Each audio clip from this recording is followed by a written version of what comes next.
देख रहे हैं आवाज इंडिया, देश की सबसे भरोसेमंद आवाज में हूँ प्रीति। आइए एक नजर डालते हैं देश दुनिया की 10 बड़ी खबरों पर। मेदवेदेव की धमकी के बाद ट्रंप की पलटवार रणनीति। अमेरिकी राष्ट्रपति डोनाल्ड ट्रंप ने रूस की ओर से मिली परमाणु धमकियों को हल्के में नहीं लिया है। रूस के पूर्व राष्ट्रपति दिमित्री मेदवेदेव के डेड हैंड वाले बयान के बाद ट्रंप ने 2 न्यूक्लियर सबमरीन को रूस के पास भेजने का आदेश दिया है। ट्रंप ने सोशल ट्वीट पर कहा, शब्द उम्मीद से कहीं ज्यादा खतरनाक साबित हो सकते हैं। उन्होंने मेदवेदेव को चेताया कि ऐसे बयान प्रतिक्रिया को उकसा सकते हैं। वाराणसी दौरे पर पीएम मोदी, 2200 करोड़ की सौगात। प्रधानमंत्री नरेंद्र मोदी आज अपने संसदीय क्षेत्र वाराणसी के दौरे पर है। इस दौरान वो 2183 करोड़ से ज्यादा की 52 परियोजनाओं का शिलान्यास और लोकार्पण करेंगे। साथ ही पीएम किसान सम्मान निधि की 20वीं किस्त के तहत देश भर के 9 करोड़ से ज्यादा किसानों को सीधे 20,500 करोड़ रुपए ट्रांसफर किए जाएंगे। बनोली गांव में एक विशाल जनसभा को भी प्रधानमंत्री संबोधित करेंगे। राहुल बनाम थरूर, ट्रंप की टिप्पणी पर कांग्रेस में फूट। ट्रंप की भारत को डेड इकोनॉमी बताने वाली टिप्पणी पर कांग्रेस के भीतर मतभेद खुलकर सामने आ गए हैं। राहुल गांधी जहां ट्रंप के बयान को सही ठहरा रहे हैं, वहीं शशि थरूर ने इसे पूरी तरह खारिज कर दिया है। थरूर ने कहा कि भारत की अर्थव्यवस्था को मृत कहना तथ्यों के खिलाफ है। ये तकरार कांग्रेस के भीतर आर्थिक नजरिया लेकर गहराती बहस की ओर इशारा कर रही है। बिहार वोटर लिस्ट का ड्राफ्ट जारी, अब दर्ज करे दावा आपत्ति। बिहार में इस साल होने वाले विधानसभा चुनावों से पहले वोटर लिस्ट का मसौदा जारी कर दिया गया है। 1 महीने चले पुनरीक्षण अभियान के बाद चुनाव आयोग ने वेबसाइट पर जिलेवार आंकड़े अपलोड किए हैं। वोटर अब 1 सितंबर तक नाम जुड़वाने, हटवाने या सुधार के लिए आवेदन कर सकते हैं। सीबीएसई के 15 स्कूलों में फर्जीवाड़ा, मिले डमी स्टूडेंट्स। सीबीएसई ने देश भर में फैले डमी स्टूडेंट नेटवर्क का भंडाफोड़ किया है। दिल्ली से बंगाल तक 15 स्कूलों में छापेमारी के दौरान कई छात्रों का नामांकन तो मिला, लेकिन वो कभी कक्षाओं में नहीं पहुंचे। ये छात्र सिर्फ बोर्ड परीक्षा के लिए नामित थे।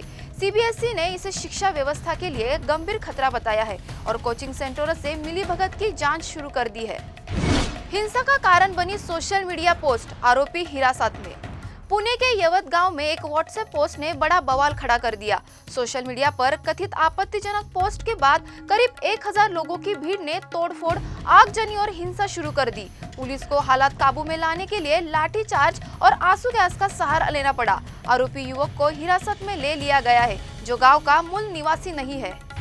32 साल पुराना फर्जी एनकाउंटर केस, 5 पुलिसकर्मी दोषी करार। 1993 में अमृतसर के रानी विला गांव के 7 युवकों की फर्जी मुठभेड़ मामले में सीबीआई ने 5 सेवानिवृत्त पुलिस अधिकारियों को दोषी ठहराया है। इनमें पूर्व एसएसपी और डीएसपी भी शामिल है। कोर्ट ने इन्हें हत्या, साजिश और सबूत मिटाने जैसे गंभीर अपराधों में दोषी पाया है। अब सोमवार को इनकी सजा का ऐलान होगा। क्या भारत खरीदेगा अमेरिका से F-35 फाइटर जेट? सरकार ने दिया जवाब।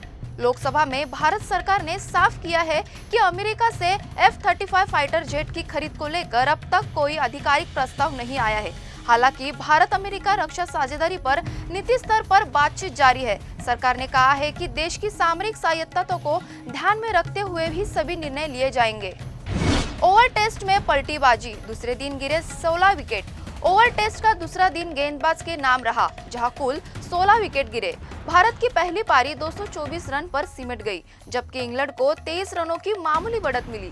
दूसरी पारी में भारत ने 2 विकेट पर 75 रन बना लिए। यशस्वी जायसवाल अर्धशतक जमा चुके हैं। मैच बेहद ही रोमांचक मोड़ पर पहुंच चुका है। 71वें नेशनल फिल्म अवार्ड्स का ऐलान, विक्रांत रानी को मिला सम्मान।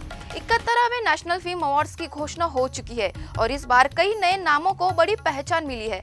मिसेस चैटर्जी वर्सेस नॉर्वे के लिए रानी मुखर्जी को बेस्ट एक्ट्रेस और 12वीं फेल के लिए विक्रांत मैसी को बेस्ट एक्टर का अवार्ड मिला है। फिल्म कटहल को बेस्ट हिंदी फिल्म का खिताब मिला। शाहरुख खान ने भी अपने अवार्ड के लिए सोशल मीडिया पर शुक्रिया अदा किया। फिलहाल आवाज इंडिया में देश दुनिया की बड़ी खबरों में इतना ही। जुड़े रहिए आवाज इंडिया के साथ। जल्द होगी आपसे फिर मुलाकात, तब तक के लिए नमस्कार।